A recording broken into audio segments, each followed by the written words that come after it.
ನಮಸ್ತೆ. ನಾವಿವತ್ತು ನಿರ್ಮಾಣ ಕಂಪ್ಲೀಟ್ ಆಗಿರ್ತಕ್ಕಂಥ ಒಂದು ಮನೆಗೆ ಬಂದಿದ್ದೇವೆ. ಸೊ ಈ ಒಂದು ಮನೆ ಬಂದು 30-40ಯಲ್ಲಿ ನಿರ್ಮಾಣವಾಗಿರ್ತಕ್ಕಂಥ ಒಂದು ಬಿಲ್ಡಿಂಗ್ ಇದು. ನೀವು ಇಲ್ಲಿ ನೋಡ್ಬೋದು, ಇಲ್ಲಿ 2 ಮನೆಗಳಿದ್ದಾವೆ. ಒಂದು 1 BHK, ಇನ್ನೊಂದು 2 BHK. ಯಥಾವತ್ತು ಮೇಲೆಗಡೆ ಮಾಡಿದ್ದೀವಿ 1 BHK ಮತ್ತು 2 BHK. ಸೊ ಈ ಒಂದು 30-40ಯಲ್ಲಿ ಯಾವ ರೀತಿ ಈ ಒಂದು 4 ಫ್ಲ್ಯಾಟನ್ನು ನಾವು ಮಾಡಿದ್ದೀವಿ ನಾನೀಗ ತೋರಿಸ್ಕೊಡ್ತೀನಿ ನಿಮಗೆ.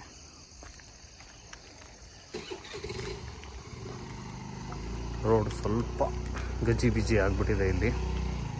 ಸೊ ಇಲ್ಲಿಂದ ಮುಂದೆ ಹೋದರೆ ಇಲ್ಲೊಂದು ಗೇಟ್ ಇದೆ, 5 ಫೀಟ್ ಗೇಟನ್ನು ಮಾಡ್ಕೊಂಡಿದ್ದೀವಿ. ಸೊ ಇದು ಬಂದು 6 ಫೀಟ್ ಪ್ಯಾಸೇಜ್ಗೆ ಬಿಟ್ಕೊಂಡಿದ್ದೀವಿ. ಸೊ ಸಂಪ್ ಇಲ್ಲಿದೆ, ಇದು ಒಂದು 12,000 ಲೀಟರ್ ಕೆಪಾಸಿಟಿಯ ಸಂಪು. ಸೊ ಇಲ್ಲಾಗ ಆಲ್ರೆಡಿ ವಾಸಕ್ಕಿದ್ದಾರೆ. ಸೊ ಇದೇ ಸೇಮ್ ನಾವು ಮೇಲೆಗಡೆ ಮಾಡಿರ್ತಕ್ಕಂಥದ್ದು. ಸೊ ಮೇಲೆಗಡೆ ನಾನು ತೋರಿಸ್ಕೊಡ್ತೀನಿ ಯಾವ ರೀತಿ ಒಂದು 30-40 ಸೈಟ್ನಲ್ಲಿ ನಾವು 4 ಫ್ಲ್ಯಾಟ್ಗಳನ್ನು, ಅಂದರೆ ಒಂದು 2 BHK, ಇನ್ನೊಂದು 1 BHK, ಇದು ರೆಂಟಲ್ ಪರ್ಪಸ್ಗೋಸ್ಕರ ಓನರ್ ಮಾಡ್ಕೊಂಡಿದ್ದಾರೆ.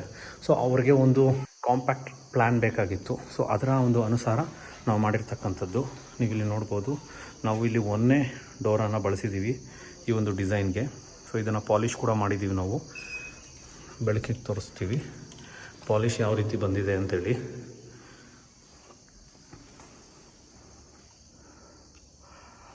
ಒಂದನೆಯಲ್ಲಿ ಪಾಲಿಷ್ ಮಾಡಿದ್ರೆ ಚೆನ್ನಾಗಿ ಕಾಣಿಸುತ್ತೆ, ಟೀಕ್ಗಿಂತ ಸ್ವಲ್ಪ ಡಿಮ್ ಆಗಿರುತ್ತೆ ಹೊರತು ಭಾಳ ಚೆನ್ನಾಗಿ ಬರುತ್ತೆ ಒಂದನೇ ವುಡ್ ಕೂಡ. ಸೊ ಈ ರೀತಿ ಎಂಟ್ರಿ ಆದರೆ ನಮಗೆ ವಿಶಾಲವಾಗಿ ಒಂದು ಹಾಲ್ ಸಿಗುತ್ತೆ. ಈ ಹಾಲ್ ಬಂದು ನಮಗೆ 10ವರೆಗೆ 15 ಹೊರ ಇರುತ್ತೆ. So 10.5 feet by 15 feet. So ಇಷ್ಟು ವಿಶಾಲವಾದ ಹಾಲ್ ಸಿಗುತ್ತೆ. ಇಲ್ಲಿ ಬಂತು ಅಂತ ಹೇಳಿದ್ರೆ ಒಂದು ಬೆಡ್ರೂಮ್ ಸಿಗುತ್ತೆ ನಮಗೆ. ಇದು 8.5 ಬೈ 9.5 ಒಂದು ಬೆಡ್ರೂಮು.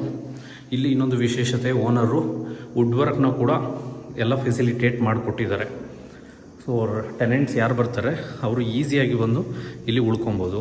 ಸೊ ಇದಾದ ಮೇಲೆ ಇಲ್ಲೊಂದು ಕಾಮನ್ ಟಾಯ್ಲೆಟ್ ಇದೆ. ಇದು 5ವರೆಗೆ 6ವರೆ ಒಂದು ಟಾಯ್ಲೆಟ್ ಇದೆ ಇಲ್ಲಿ. ಸೊ ನೋಡ್ಬೋದು, ಟಾಯ್ಲೆಟು ಕೂಡ ವ್ಯವಸ್ಥಿತವಾಗಿ ಒಬ್ಬ ಟೆನೆಂಟ್ಸ್ ಬಂದರೆ ಯಾವ ರೀತಿ ಅವರು ಯಾವುದೇ ಒಂದು ಎಕ್ಸ್ಟರ್ನಲ್ ವರ್ಕ್ ಮಾಡಿಸ್ದೆ ಉಳ್ಕೊಬೋದು.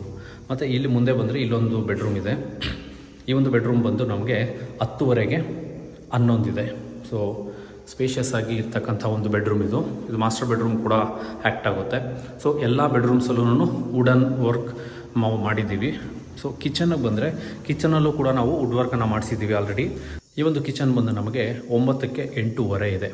ಸೊ ಮೇಲೆ ಕೂಡ ನಾವು ಲಾಫ್ಟ್ನೆಲ್ಲ ಕ್ಲೋಸ್ ಮಾಡಿದ್ದೀವಿ. ಸೊ ಈ ರೀತಿಯಾದ ಒಂದು ಕಿಚನನ್ನು ಮಾಡಿ ಗ್ರಾನೈಟ್ ಸಿಂಕನ್ನು ಕೂರಿಸಿದ್ದೀವಿ, ಸ್ಪೌಟು ಪ್ರತಿಯೊಂದನ್ನು ನಾವು ಕೊಟ್ಟಿದ್ದೀವಿ.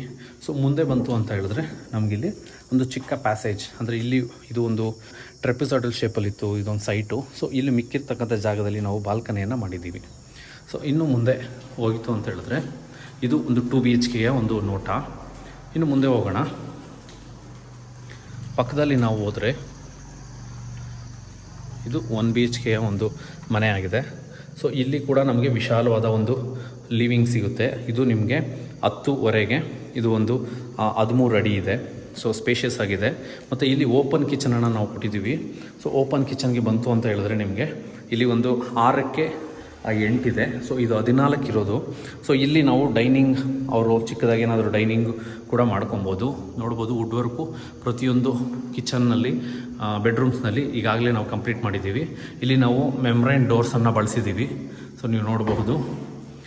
ಮತ್ತು ಇಲ್ಲಿ ಕೂಡ ನಿಮಗೆ ವುಡ್ ವರ್ಕ್ ಮುಗಿದಿದೆ. ಇದು ನಿಮಗೆ 10x10 ಒಂದು ರೂಮ್ ಇದು. ಸೊ ರೂಮು ಸ್ಪೇಷಿಯಸ್ ಆಗಿ ಯಾವ ರೀತಿ ಇದೆ ಅಂತೇಳಿ ನಾವಿಲ್ಲಿ i5 ಸ್ವಿಚಸನ್ನು ಬಳಸಿದ್ದೀವಿ. ಸೊ ಮತ್ತು ಪೆಟ್ರಿಫೈಡ್ ಟೈಲ್ಸನ್ನು ಬಳಸಿದ್ದೀವಿ. ಇದು ಒಂದು 50 to 55 ರುಪೀಸ್ ಅಂತ ಟೈಲ್ಸು. ಮತ್ತು ವಿಂಡೋಸು ಎಲ್ಲ UPVC ವಿಂಡೋಸ್ ಶಟರ್ಸ್ನ ನಾವು ಬಳಸ್ಕೊಂಡಿದ್ದೀವಿ.